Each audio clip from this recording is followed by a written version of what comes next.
And as I said, I started interviewing for, I wanted to leave Qualcomm and join a different company after spent 5 years in Qualcomm. So I interviewed with a lot of companies in that time, Apple, Amazon, Google, Tesla, Splunk, Cisco, a lot of others.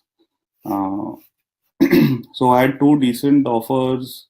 Amazon had a good offer. The team was good.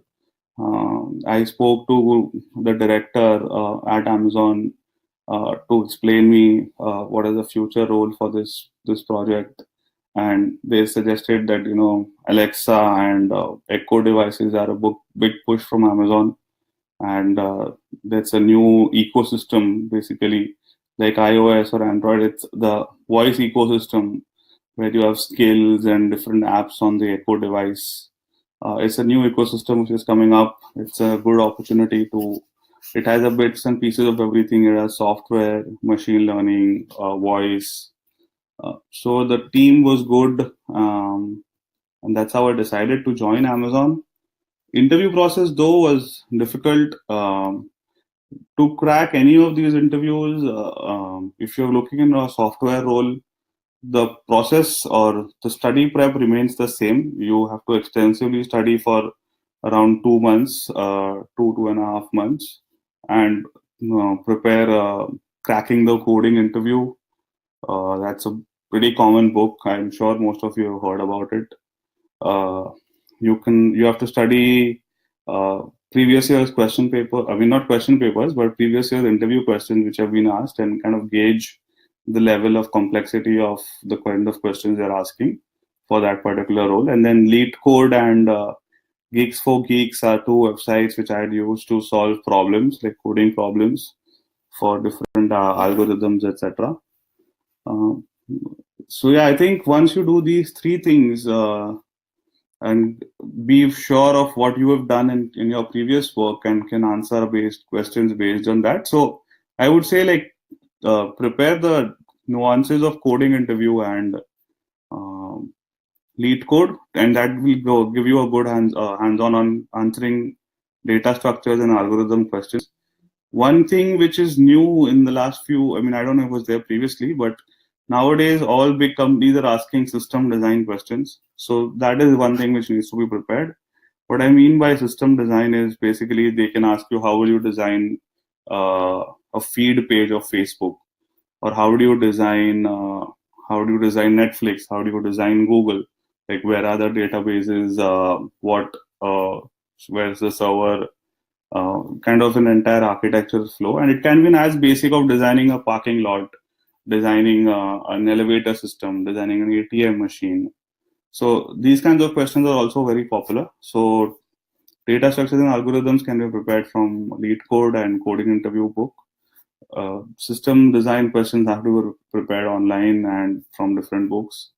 Other than that, your previous year's experience on what you've worked on, in my case, wireless, etc., LTE, and things like that.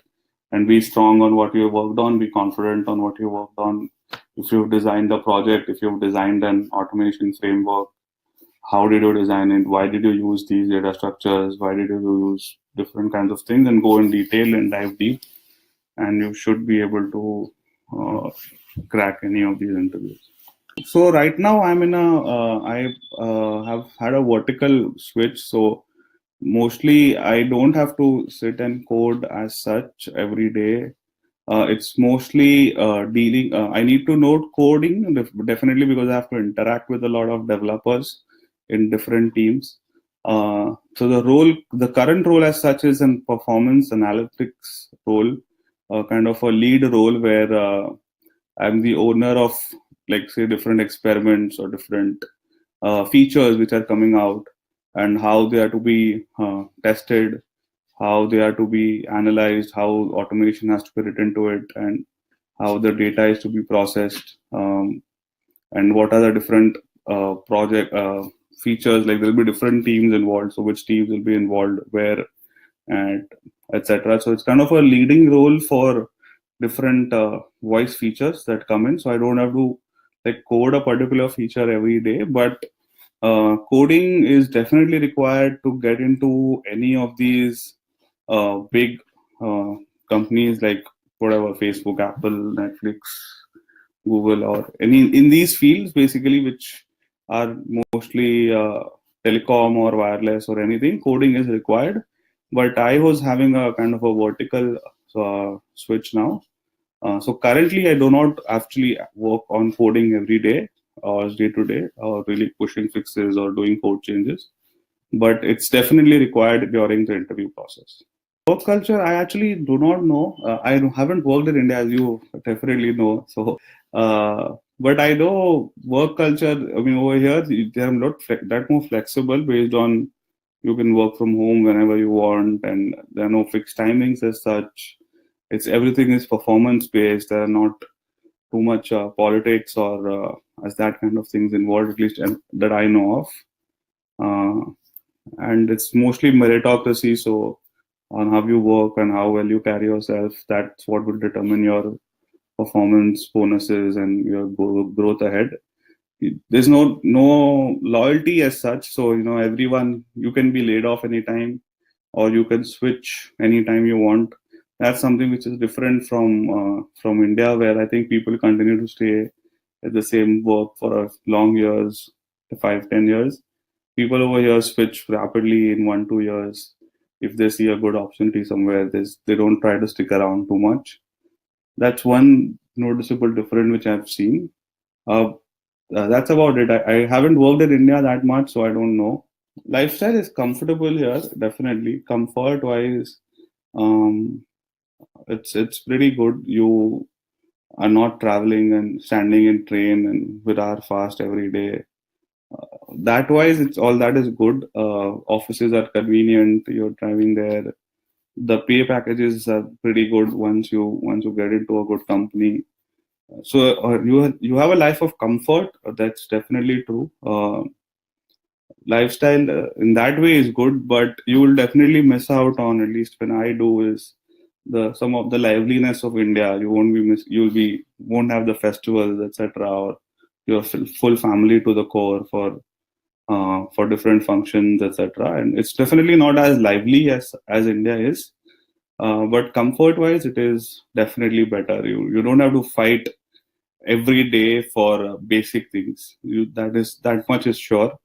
But yeah, that is you won't have that much livelihood. I mean, not it's not as lively as India during festivities, etc.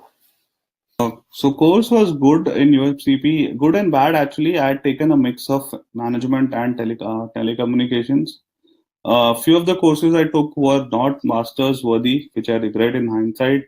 They would give you a good GPA, but I would suggest if you are going to a university, take tough courses, take courses where you would learn something, do good projects, rather than going for easy courses where you can get a good grade, but those courses can be easily done on your own. Remember, you're paying around $3,000-4,000 per credit, and you should be able to get each course is worth 3 credits, so $12,000 for a course. You should be learning something which you can't on your own. Make sure you try to get that with whatever courses you try to take, and take as difficult courses or courses which you like. Do not go for easy courses which can get you a good GPA, but you won't learn anything. That being said, University of Maryland, College Park, which I took, are telecommunications courses, so 3G, 4G, designing OFDM systems. Some of them were good, but the course was very new. It was only a third year, I think, the course was in. So now they have much better courses with seniors' feedback and industry feedback for the same course in telecommunications. And management courses are okay. And if you don't plan to do management, which I wasn't planning to do anything, those courses are absolutely useless. Now I don't remember anything after 5 years, and I've pretty much wasted that much money. So be very certain on what kind of courses you want to do, and if you are a technical person, please just take technical courses. Do not waste time and effort and money in management courses. They won't have any value as such. After 4 5 years, you have forgotten everything. Mostly be as knowledge intensive, or try to take courses where you can learn something where you're interested in. Even if they're difficult, you get a good less GPA, that is fine. GPA is only Like even people get good companies with less GPA. There is not like India, you need 75% for scholarship, 80% for something else. Getting an interview and cracking them is completely based on knowledge and has nothing to do with GPA. So yeah, that should be always considered in during when you select courses. Uh, again, I haven't worked in India, so I wouldn't know much. But from what I've seen from my friends, it it's definitely a plus to have some work experience. But it's not a compulsion, or you definitely you are not behind anyone if you don't have it. So that is definitely. But if you have it, it's a slighter plus. Maybe you know something better in some framework, what you've learned in TCS, Infosys, or have some idea better, etc. But overall, it's not a big disadvantage. But if you have it, it could be a slighter advantage. That's what I can say. But yeah, ultimately, it doesn't really make that much of a difference unless you've worked in some good, great company in India. If you and can really talk about it, and it can make a difference. I had taken three courses in the first 3 semesters each, and one course that had 3 credits in the last one. So overall, I had 10 courses, 30 credits, three in each, and one in last. When I thought it would be difficult to hunt for jobs and do studies together, uh, that's how I had managed my credits. So three during each semester, and then one in the last semester. No, it's I mean, it depends actually on different universities, different types of courses available. It also depends on which courses are available in which semester. So, and how many seats are there in that semester. So, for a few of my friends, for example, they wanted a particular course for that university and they couldn't get it in the first semester because it became full before you register it. And those things do happen. Now, if you want to take that course and it's only available in a later semester, then you have to change your strategy around for that.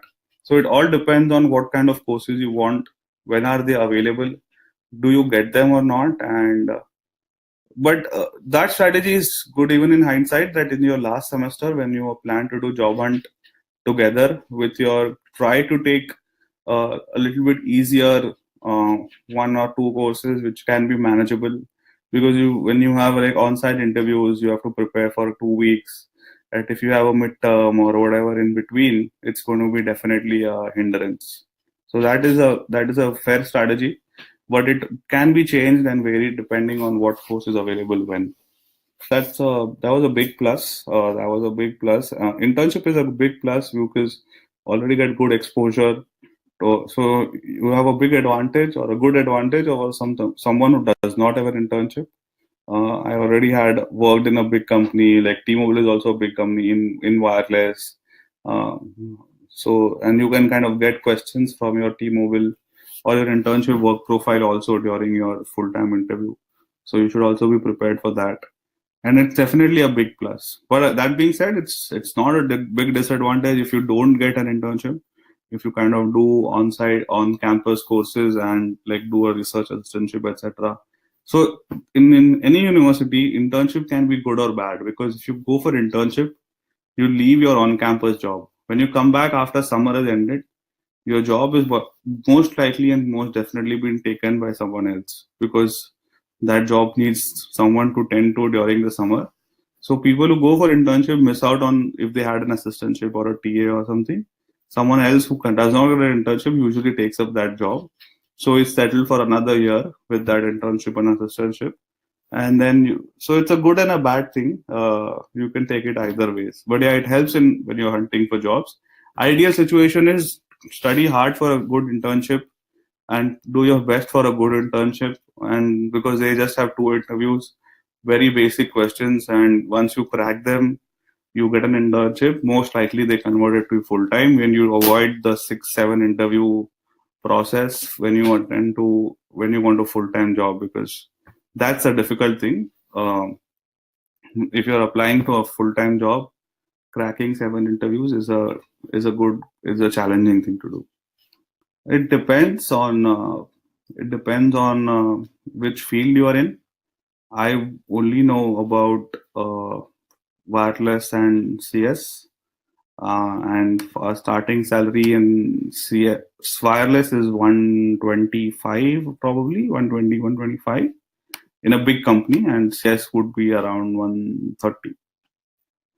Yeah, it definitely. Oh, that if is I'm not totally. wrong. That depends on location. This is Silicon Valley statistics. What I'm talking about.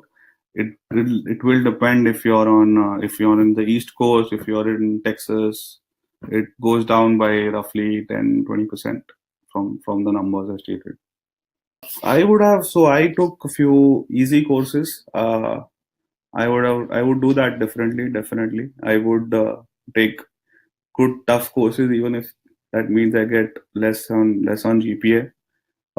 That is one good plus. And don't be complacent. Even if you get a good job, try to on campus, be it internship, be it full time. I was complacent because I always got a decent enough in the first try itself, but there were better opportunities available which I could have got if I tried, but I did not.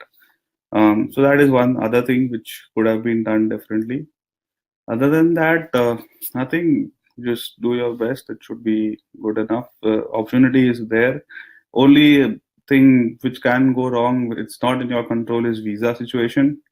So if that happens, be prepared to go back, and tough luck. And we'll definitely make it in India. Also, there's no reason you cannot do anything. But that is something which does not depend on how hard you work, how good you are, can you crack a job, etc. or not. It's completely random. It's, as it said, it's a lottery. If you don't get it in 3 attempts, then that is a challenging situation. But other than that, everything is fine. You can manage it.